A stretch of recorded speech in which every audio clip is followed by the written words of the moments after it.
this is an iHeart podcast. Guaranteed human.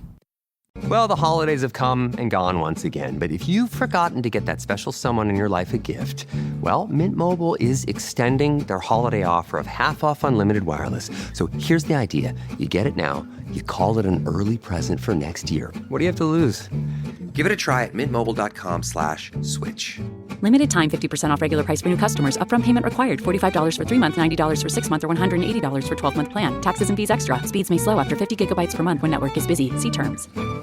Support for the show comes from Public, the investing platform for those who take it seriously. On Public, you can build a multi-asset portfolio of stocks, bonds, options, crypto, and now generated assets, which allow you to turn any idea into an investable index with AI. It all starts with your prompt. From renewable energy companies with high free cash flow to semiconductor suppliers growing revenue over 20% year over year, you can literally type any prompt and put the AI to work. It screens thousands of stocks, builds a one-of-a-kind index, and lets you backtest it against the S&P 500. Then you can invest in a few clicks. Generated assets are like ETFs with infinite possibilities, completely customizable and based on your thesis, not someone else's. Go to public.com/podcast and earn an uncapped 1% bonus when you transfer your portfolio. That's public.com/podcast. Paid for by Public Investing. Brokerage services by Open to the Public Investing Inc. Member FINRA and SIPC. Advisory services by Public Advisors LLC, SEC registered advisor. Generated assets is an interactive analysis tool. Output is for informational purposes only and is not an investment recommendation or advice. Complete disclosures available at public.com/disclosures.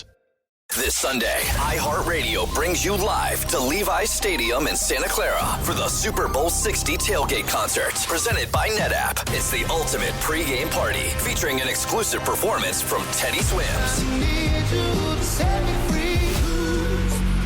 Your front row experience will be on iHeartRadio stations across the country and the free iHeartRadio app this Sunday at 3:30 Eastern, 12:30 Pacific. Then, after the concert, tune in to the Super Bowl 60 pregame show on NBC.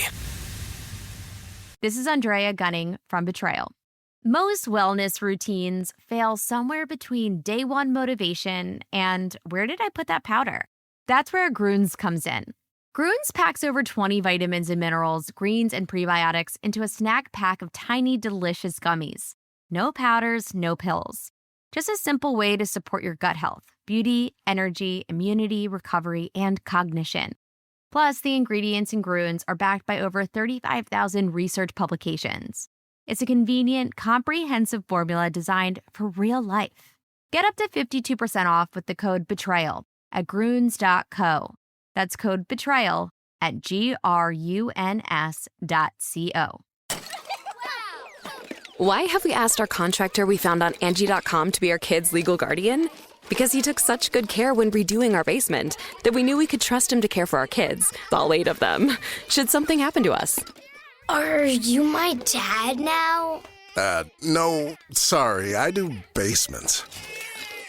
Connecting homeowners with skilled pros for over 30 years. Angie, the one you trust to find the ones you trust. Find pros for all your home projects at Angie.com.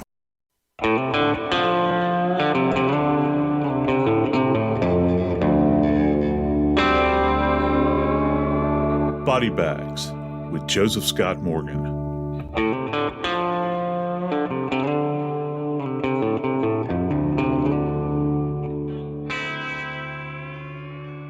Over the course of my career, I've spent a lot of time working for the coroner or working with coroners and training coroners all over the United States. Now, as a college professor, I study them. But many people don't know anything about that office. It's ancient and old. I'm Joseph Scott Morgan, and this is Body Bags. Back with me again is my good friend Jackie Howard, executive producer of Crime Stories with Nancy Grace. Jackie, we're going to talk a little bit about coroners today. Well, you're going to have to school me, Joe, because we know there are coroners and we know there are medical examiners. So which do you want to talk about first to explain to me what they are and what's the difference? We got to start with coroners, Jackie, because it's one of the biggest questions that folks, they want to know, what is a coroner? Because many people don't know. And of course, it's like any great story. And trust me, the story of coroners is fascinating. You got to start at the beginning. I got to tell you, the first time I ever heard the term, when it was, Jackie? I was actually a high school student. And in my high school, they offered a course that was called thanatology, and I didn't really know what it was, and I took it as an elective. Wait, and it say that again. It was called what? Thanatology. Spell that for me. Yes, THAN. Okay, Than. Okay, go ahead. Thanatology, and actually, it's the study of death and all things involving death. We got to go to graveyards, we got to go to funeral homes, and it kind of started an interest on my part about, what was this world all about? And I heard them talking about the term coroner, and I didn't know what it meant. I just knew that it had something to do with the dead. And through my own, kind of elementary reasoning at that point in time, I thought, well, coroner probably has something to do with the heart, like coronary artery. I couldn't be further from the truth. And you have to go all the way back to a time in England before there was a Great Britain. It was actually the country of England, a standalone country, all the way back to the times of Alfred the Great, one of the first kings of England. And there is evidence that the term coroner was mentioned, but it wasn't actually the word coroner. They actually were referred to back then as crowners. And over the years, that term evolved from the word crowner to coroner. And why crowner? I think that a lot of people would scratch their heads and wonder, well, they were actually the representatives of the crown, and they were there to hear the pleas. It was called hearing the pleas of the crown, if you will. And there were these 3 nights that were assigned to this duty. They would travel around, and they would essentially work as kind of de facto death investigators, trying to figure out what had happened in that environment. But their purpose was not to necessarily solve crimes or try to find out rationales. It was to collect money.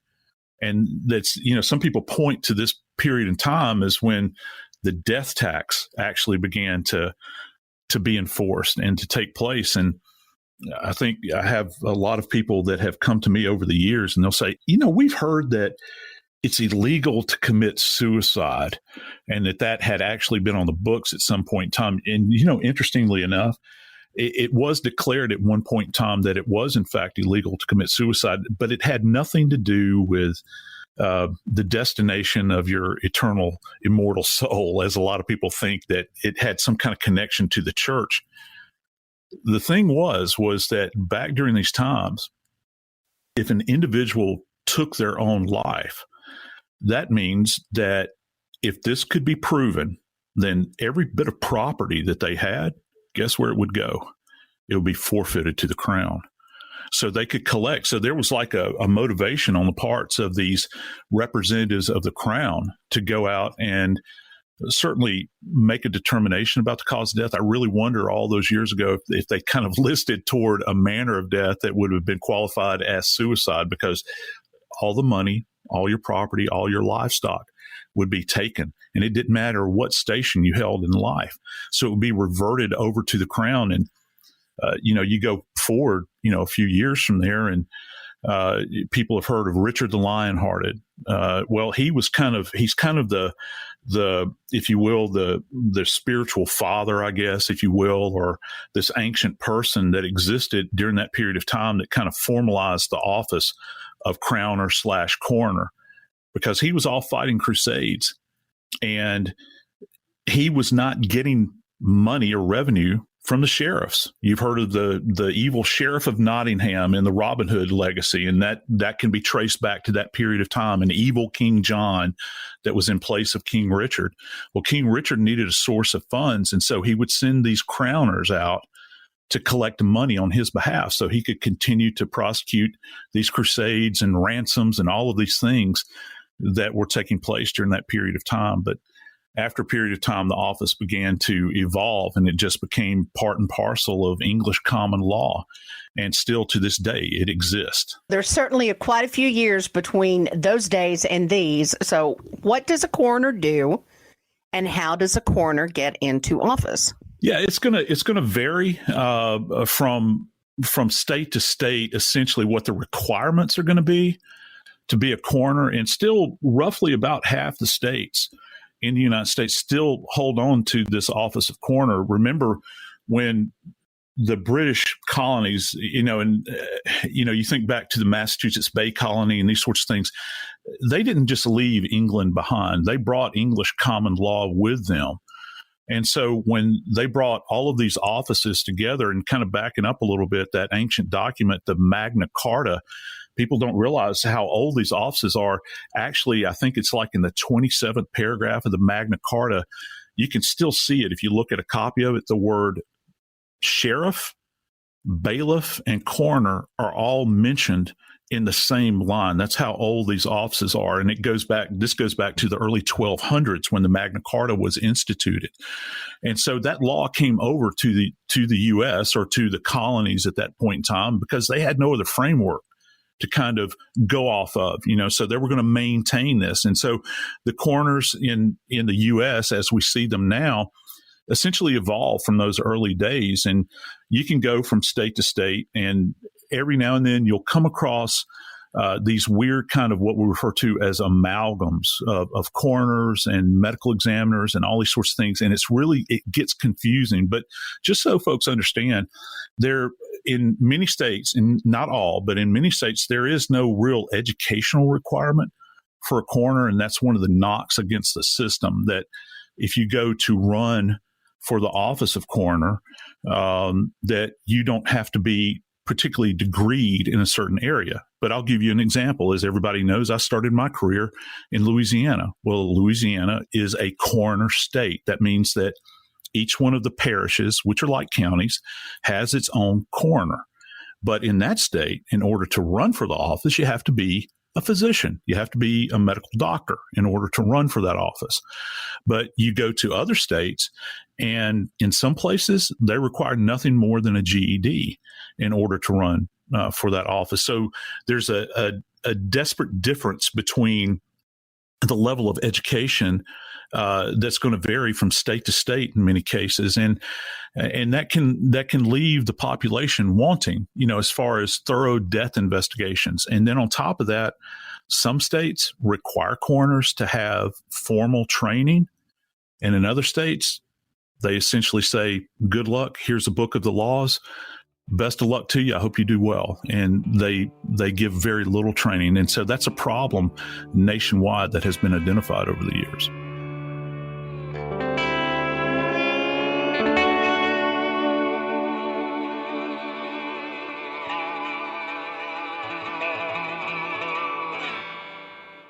Support for the show comes from Public, the investing platform for those who take it seriously. On Public, you can build a multi-asset portfolio of stocks, bonds, options, crypto, and now generated assets, which allow you to turn any idea into an investable index with AI. It all starts with your prompt. From renewable energy companies with high free cash flow to semiconductor suppliers growing revenue over 20% year over year, you can literally type any prompt and put the AI to work. It screens thousands of stocks, builds a one-of-a-kind index, and lets you backtest it against the S&P 500. Then you can invest in a few clicks. Generated assets are like ETFs with infinite possibilities, completely customizable and based on your thesis, not someone else's. Go to public.com/podcast and earn an uncapped 1% bonus when you transfer your portfolio. That's public.com/podcast. Paid for by Public Investing. Brokerage services by Open to the Public Investing Inc. Member FINRA and SIPC. Advisory services by Public Advisors LLC, SEC registered advisor. Generated assets is an interactive analysis tool. Output is for informational purposes only and is not an investment recommendation or advice. Complete disclosures available at public.com/disclosures. This Sunday, iHeartRadio brings you live to Levi's Stadium in Santa Clara for the Super Bowl 60 tailgate concert, presented by NetApp. It's the ultimate pregame party, featuring an exclusive performance from Teddy Swims. Your front row experience will be on iHeartRadio stations across the country and the free iHeartRadio app this Sunday at 3:30 Eastern, 12:30 Pacific. Then, after the concert, tune in to the Super Bowl 60 pregame show on NBC.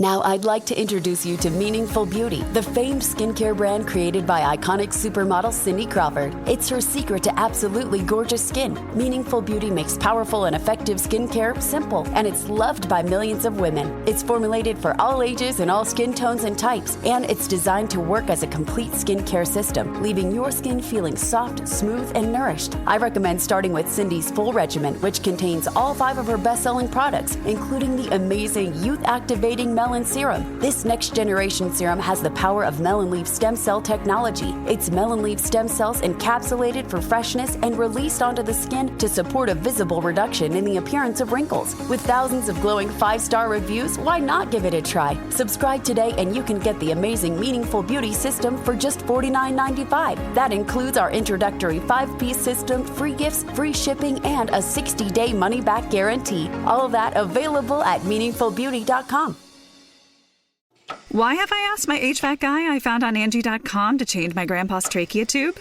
Because I was so amazed by how quickly he replaced our air ducts. I knew I could trust him to change Pop-Pop's tube while I was on vacation. Make it quick, young man. Aw, see? Pop-Pop trusts you. I think we should call a doctor. Connecting homeowners with skilled pros for over 30 years. Angie, the one you trust to find the ones you trust. Find pros for all your home projects at Angie.com. Well, the holidays have come and gone once again, but if you've forgotten to get that special someone in your life a gift, well, Mint Mobile is extending their holiday offer of half off unlimited wireless. So here's the idea. You get it now, you call it an early present for next year. What do you have to lose? Give it a try at mintmobile.com/switch. Limited time 50% off regular price for new customers. Upfront payment required. $45 for 3 months, $90 for 6 months, or $180 for 12-month plan. Taxes and fees extra. Speeds may slow after 50 gigabytes per month when network is busy. See terms.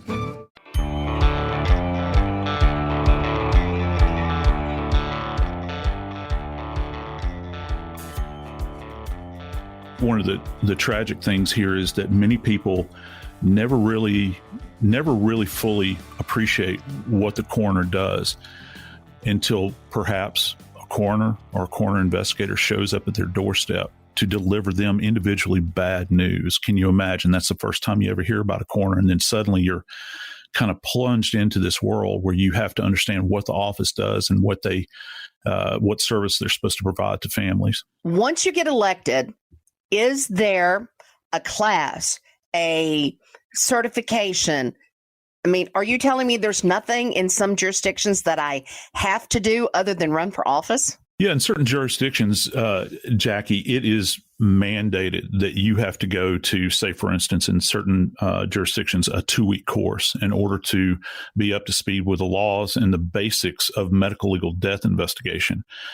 But when you compare that level of training to, say, for instance, what a physician has to go through that might become a medical examiner, and we can get into that, there's a huge gulf of disparity relative to education and being attuned to what the form and function is of the office. And, you know, we kind of have to understand, well, what does a coroner do? Well, they're actually referred to officially as the certifier of death. You know, when you say, God, that sounds kind of odd. What does that mean? Well, they're the person that first off can validate a death, that say that this individual has in effect died, all right, in this local community. And that's going to vary from place to place. Some states require that a physician actually go to the scene or that the body be brought to a physician and they declare death. Whereas in certain locations, the coroner can declare death at a particular moment in time. So it's going to be heavily dependent upon state laws. But once that has taken place, the ball is going to be completely in the court of the coroner to make a determination as to what's going to happen after that. And their role is to determine, first off, what the manner of death is. And you've heard me mention this before, and we have 5 of them, which is natural.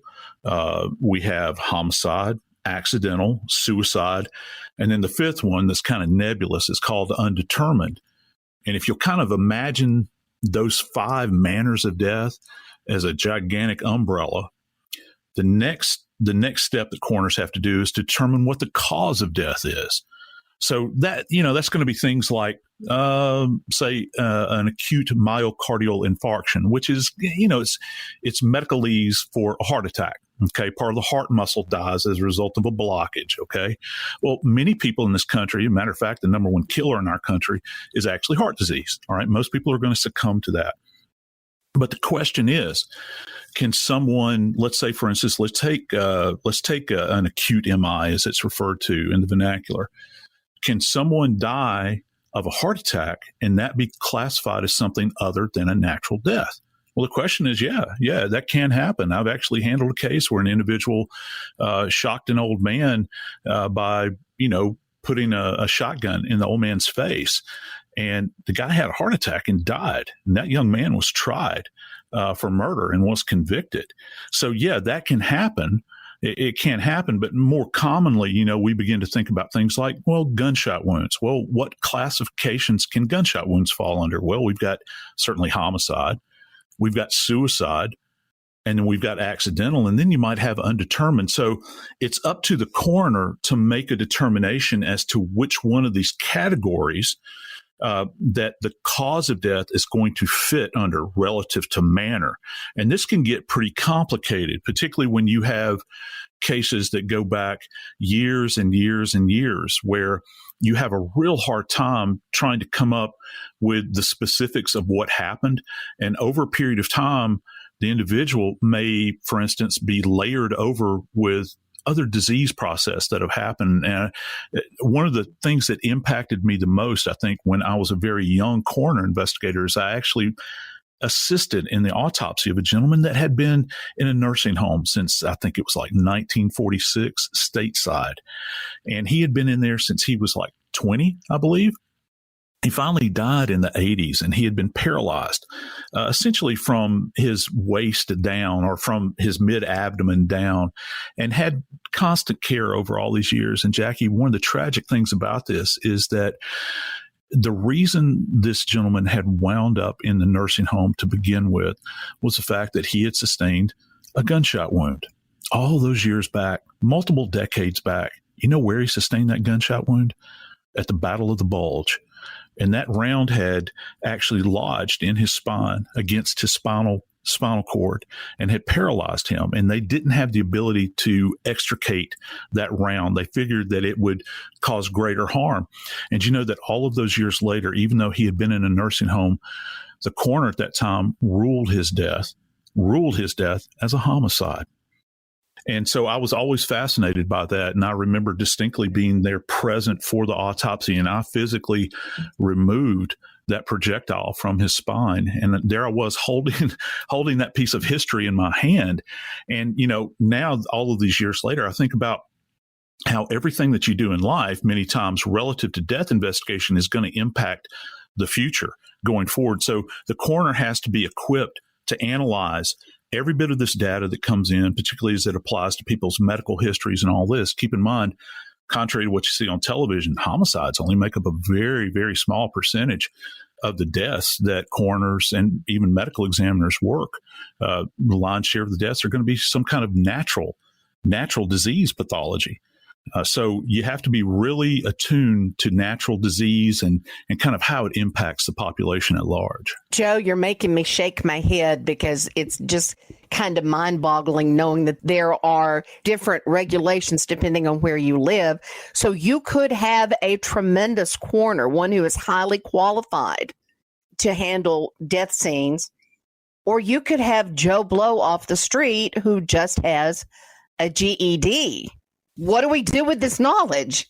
Yeah, well, first off, let me qualify what I'm about to say by saying this. I've trained a lot of coroners over the course of my career, and I have to say many of the best coroners, death investigators that I've ever worked with were people that were absent some kind of high-flung college degree. They were just good, common sense people that understood practical application. And when it comes down to it, death investigation is practical, common sense knowledge.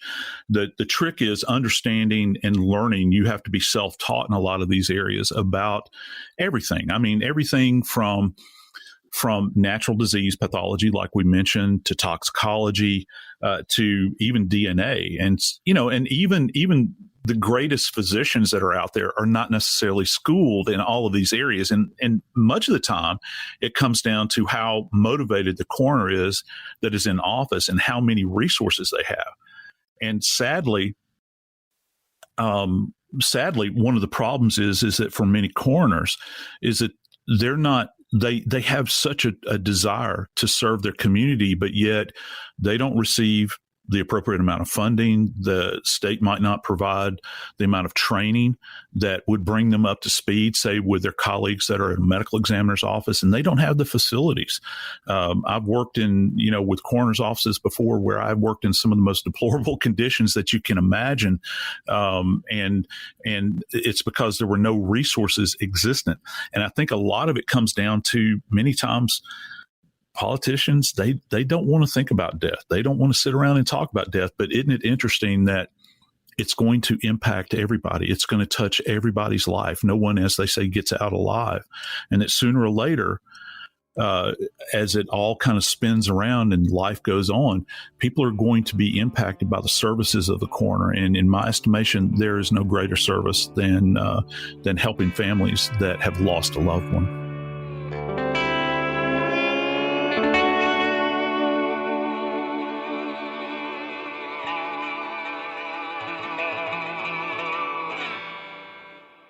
Support for the show comes from Public, the investing platform for those who take it seriously. On Public, you can build a multi-asset portfolio of stocks, bonds, options, crypto, and now generated assets, which allow you to turn any idea into an investable index with AI. It all starts with your prompt. From renewable energy companies with high free cash flow to semiconductor suppliers growing revenue over 20% year over year, you can literally type any prompt and put the AI to work. It screens thousands of stocks, builds a one-of-a-kind index, and lets you backtest it against the S&P 500. Then you can invest in a few clicks. Generated assets are like ETFs with infinite possibilities, completely customizable and based on your thesis, not someone else's. Go to public.com/podcast and earn an uncapped 1% bonus when you transfer your portfolio. That's public.com/podcast. Paid for by Public Investing. Brokerage services by Open to the Public Investing Inc. Member FINRA and SIPC. Advisory services by Public Advisors LLC, SEC registered advisor. Generated assets is an interactive analysis tool. Output is for informational purposes only and is not an investment recommendation or advice. Complete disclosures available at public.com/disclosures. This Sunday, iHeartRadio brings you live to Levi's Stadium in Santa Clara for the Super Bowl 60 tailgate concert, presented by NetApp. It's the ultimate pregame party, featuring an exclusive performance from Teddy Swims. Your front row experience will be on iHeartRadio stations across the country and the free iHeartRadio app this Sunday at 3:30 Eastern, 12:30 Pacific. Then, after the concert, tune in to the Super Bowl 60 pregame show on NBC. Hi, I'm Cindy Crawford, and I'm the founder of Meaningful Beauty. When Dr. Sabah and I decided to do a skincare line together, he said to me, "We are going to give women meaningful beauty." And I said, "That's exactly right. We want to give women meaningful beauty," which means each and every product is meaningful. It has a reason to exist. It's efficacious. You're going to get results. And then you just go out and live your life. Meaningful Beauty. Confidence is beautiful. Learn more at meaningfulbeauty.com. Why have I asked my electrician I found on Angie.com to bury my pet hamster Nibbles in our yard for me? Because I was so moved by how carefully he buried my electrical wires, I knew I could trust him to bury my sweet Nibbles after his untimely end. Nibbles, gone too soon. May he scurry in peace. Hey, sorry about your pet, but I just wire stuff. Nibbles would have loved you like a brother. Connecting homeowners with skilled pros for over 30 years. Angie, the one you trust to find the ones you trust. Find pros for all your home projects at Angie.com. Are you a fraud-paying American? It's a fact that 1 in 4 honest, hard-working, tax-paying Americans has been a victim of identity theft. With LifeLock Identity Theft Protection, though, if your identity is stolen, they fix it, guaranteed, and get you your money back. Last year, the IRS flagged over $16 billion in refunds for identity fraud. That's billions of dollars that could come from your salary, overtime, or second job. But this year, you don't need to stay a victim. LifeLock monitors millions of data points per second for your personal information and alerts you to threats you could easily miss on your own. And if your information does fall into the wrong hands, only LifeLock has U.S.-based restoration specialists who are backed by the $1 Million Protection Package. Because this tax season, fraud-paying American is something no American should have to claim. Visit LifeLock.com/iHeart and save up to 40% your first year. That's 40% off at LifeLock.com/iHeart. Terms apply.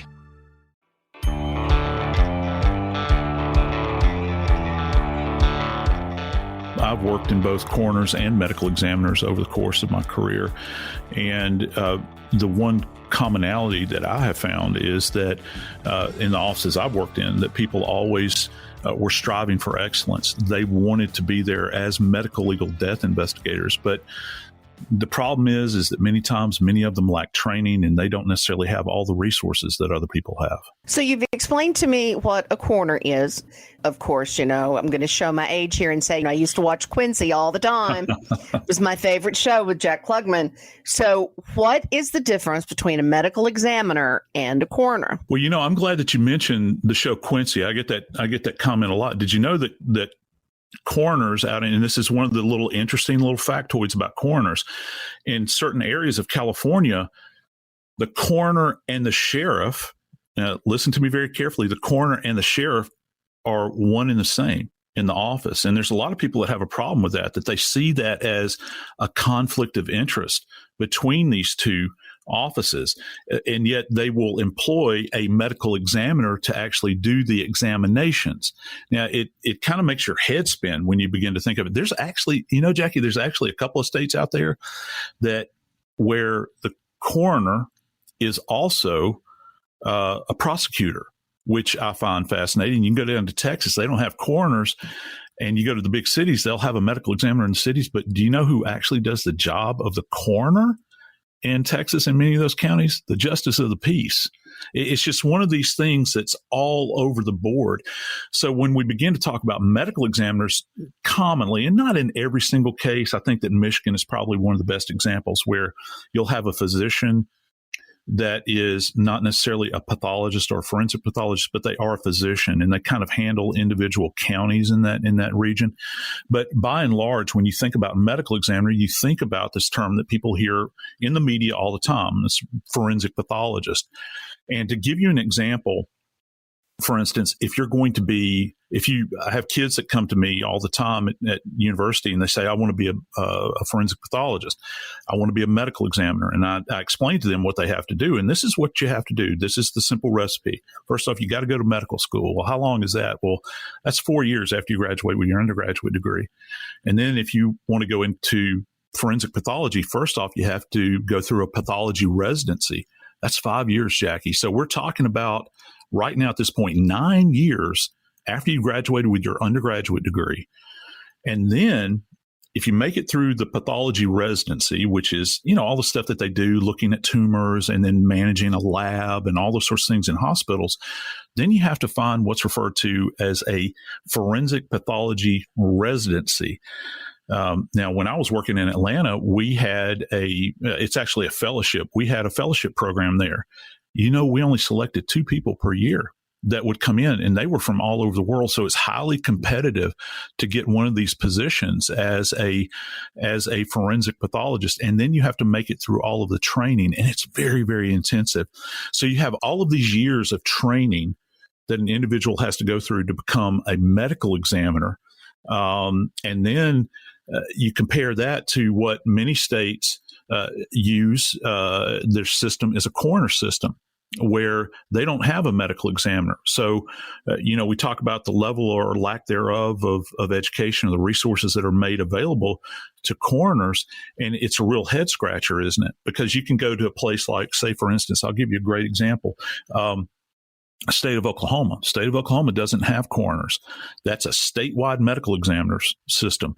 Same thing in New Mexico, statewide medical examiner system. You go down to Florida, the state is broken into districts where you have a district medical examiner for all these various areas down in Florida, Virginia, the same way. But you go to New York, and New York still has county coroners in that area, but they have a state medical examiner. It's very confusing. They have a state medical examiner, and then they have, of course, New York City, they have the office of the chief medical examiner. So you get these amalgams that are thrown in on top of it, and it leaves people sitting back, and no wonder they get so confused because the media, I think, many times uses these terms interchangeably. I think you're right. And I also think that you just gave me a whole new respect for the people that I work with day in and day out. I did not realize that it was that intensive to become a forensic pathologist. Now, do you have to be certified to be a medical examiner? Well, that's going to be dependent upon the state. In order to become a medical examiner, it's not necessarily termed that way as a certification, there is a board certification. So let me kind of break it down for you. First off, you have to be an MD. Okay. If we're going with a kind of a classic model here, you have to be an MD, a medical physician. Then you have to be a pathologist, which means you have to do that 5-year residency. Well, at the end of that 5-year residency, these people have to go through this just intense board certification, and they get certified in what's referred to as anatomical pathology and then clinical pathology. And then after that, there's subdivisions. You can go into blood banking, you can go into histopathology, or you can go into, say, for instance, forensic pathology. And that's a 1-year fellowship. That's another 365 days of training you have to endure. And then you have to go through another test for that. And there are many people that go through all of that training and they get to the forensic pathology training and they might sit for those boards. Jackie, if you can imagine this, I've known of people that have sat 3 and 4 times and they never pass it because it's that intense. So, when at the end of the day, at the end of that process, you really produce a high quality practitioner at the end. But here's the downside. If after you've gone through all of this training, now if you're working as a forensic pathologist, you're going to go to work for the government. And you can imagine that you're not going to get paid as well as many of your colleagues say that just stopped with general pathology. And you're going to be undergoing the rigors of court. You're going to be doing autopsies day in and day out. You're going to have to see some of the most horrible things that you can possibly imagine. And right now, there is a real desperate lack of board certified forensic pathologists out there. I've actually talked to a couple of people that always bring it to my attention. They'll say, there are more board certified neurosurgeons than there are forensic pathologists in this country. And just kind of wrap your mind around that just for a second, because there's not a lot of people that go into the field, but yet there's such a need. When you think about, the big cities that require this constant tending to the dead, if you will, and examination of these bodies. You go to places like New York and LA and Detroit and Chicago and Miami and Atlanta. You've always got an influx of bodies that need to be examined. They need to be examined by professionals. Well, what do you do if you're in a coroner state and you don't have access to a forensic pathologist?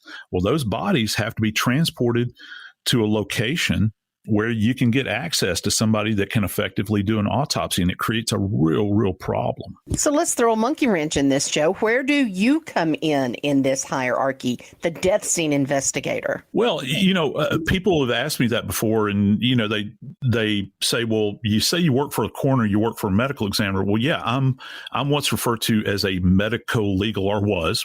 I'm a college professor now, but I worked as a medico-legal death investigator. And essentially what that means is that just like homicide detectives go out and they are the eyes and the ears of the chief of police, or you can even extend that to the prosecutor because they're looking to prosecute a case of homicide, people like myself are the eyes and the ears of the forensic pathologists in the field.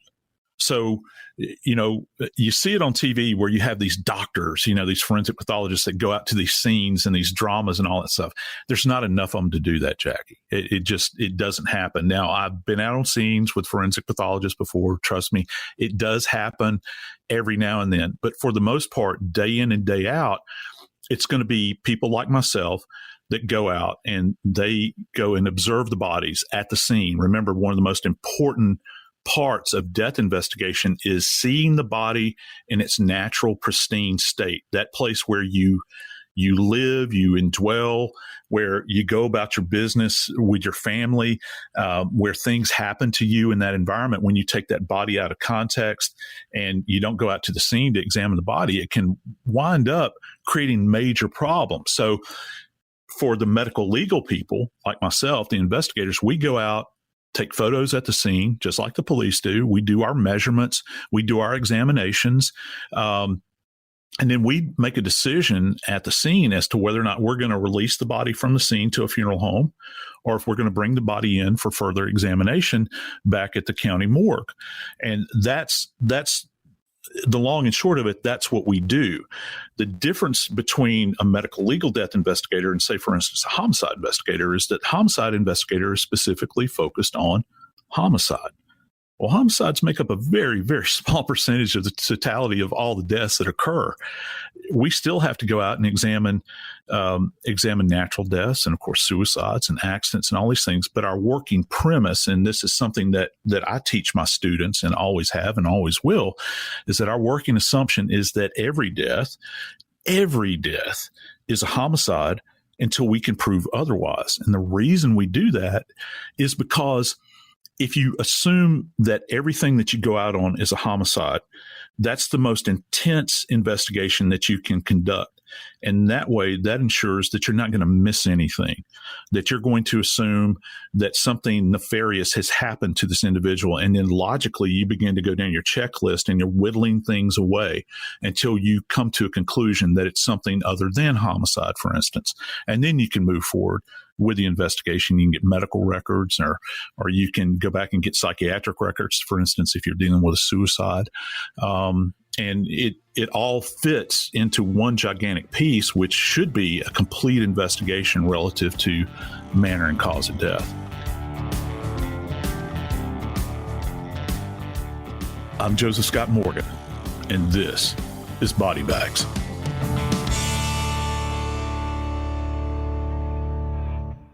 This Sunday, iHeartRadio brings you live to Levi's Stadium in Santa Clara for the Super Bowl 60 tailgate concert, presented by NetApp. It's the ultimate pregame party, featuring an exclusive performance from Teddy Swims.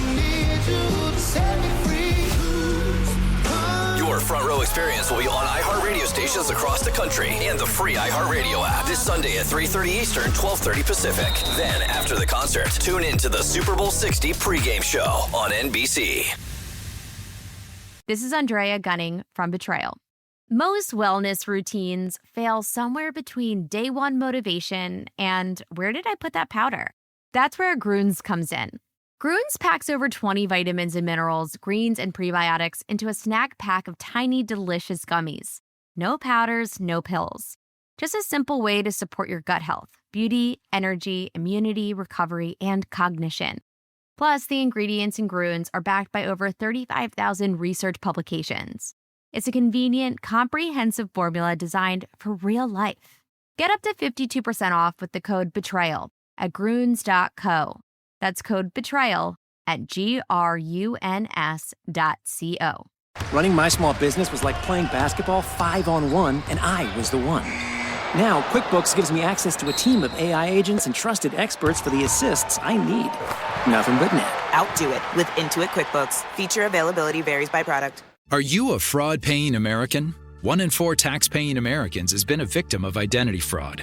With LifeLock, if your identity is stolen, they fix it, guaranteed, or your money back. Last year, billions in refunds were stolen. Could be from your salary, overtime, or second job. Gone. But this year, you don't need to stay a victim, because this tax season, fraud-paying American is something no American should have to claim. Save up to 40% your first year. Visit lifelock.com/iHeart. Terms apply.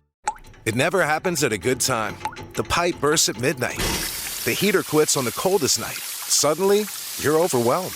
That's when HomeServe is here. For $4.99 a month, you're never alone. Just call their 24/7 hotline and a local pro is on the way. Trusted by millions, HomeServe delivers peace of mind when you need it most. For plans starting at just $4.99 a month, go to HomeServe.com. That's HomeServe.com. Not available everywhere. Most plans range between $4.99 to $11.99 a month your first year. Terms apply on covered repairs. This is an iHeart podcast. Guaranteed Human.